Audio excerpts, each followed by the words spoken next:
Fala pessoal, tudo bem? Eu sou o professor Bruno Tulux, esse é o Momento do Conceito e hoje nós vamos falar sobre América para os americanos. Beleza?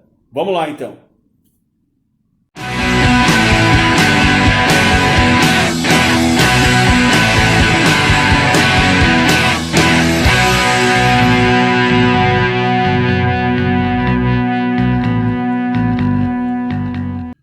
E aí, você já pensou em como esse termo América para os americanos influenciou na nossa própria história? Ou quão importante ele é para a história do século XX e do século XXI? Pois é, sobre esse assunto que nós vamos falar nesse vídeo. Contextualizando a história da América, no final do século XVIII e o começo do século XIX, nós vamos ver um momento único da história desse continente, pois as antigas colônias de Portugal, Espanha e Inglaterra passam a negociar ou a lutar por sua independência. Conquistando a sua independência em 1776, os Estados Unidos acabam influenciando e apoiando as demais independências das colônias portuguesa e espanhola na América.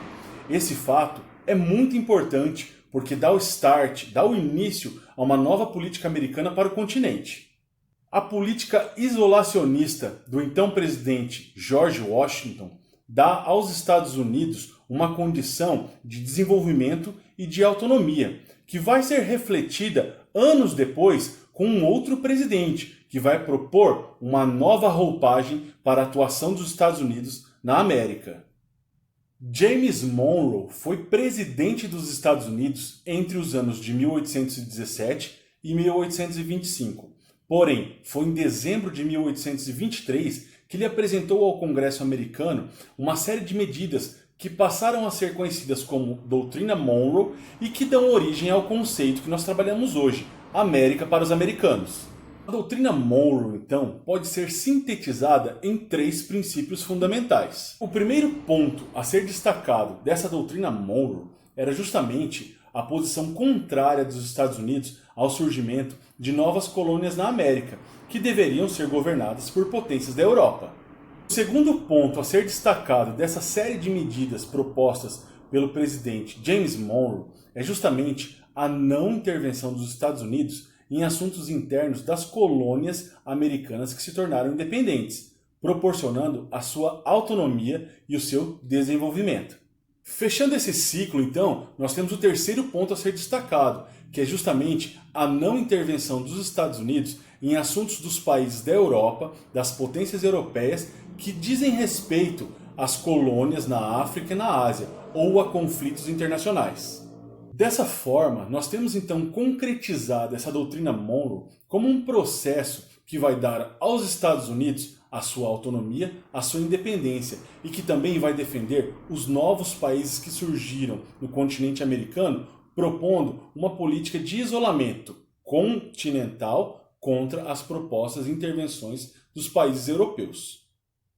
Então essa América para os americanos não era apenas um conceito ou uma política que se aplicava ao desenvolvimento e à autonomia dos Estados Unidos, mas também era uma política que visava frear os impulsos colonialistas da Europa manifestados através da Santa Aliança de 1815 ou da política imperialista expansionista da Grã-Bretanha. Nesse momento, é importante frisar que o conceito de América para os americanos, sintetizado através da doutrina Monroe, é importante para o fortalecimento dos Estados Unidos durante todo o século XIX, que passa a ser então uma potência regional, e no início do século XX, onde, após a Primeira Guerra Mundial, vai se tornar uma importante potência mundial. Pensando então na dimensão continental deste conceito América para os americanos, nós temos que lembrar que para o Brasil haverá um desdobramento deste pensamento no final da monarquia e no surgimento da república, lá no finalzinho do século XIX, quando essa forma de pensar vai influenciar as elites políticas que vão surgir no Brasil. Bom, quem vai fazer vestibular, Enem ou prova seriada, esse tipo de conexão da história é extremamente importante e eficaz. E eu agradeço vocês que assistiram o vídeo até aqui. Isso aí, gente. Mais um momento do conceito concluído com êxito. Beleza? Muito obrigado pela paciência de vocês. Se gostou, não esquece de deixar um like. E se quiser receber as dicas semanais, clica ali em se inscrever para que a gente possa ter essa conversa toda segunda. Valeu, um abraço, obrigado e até a próxima.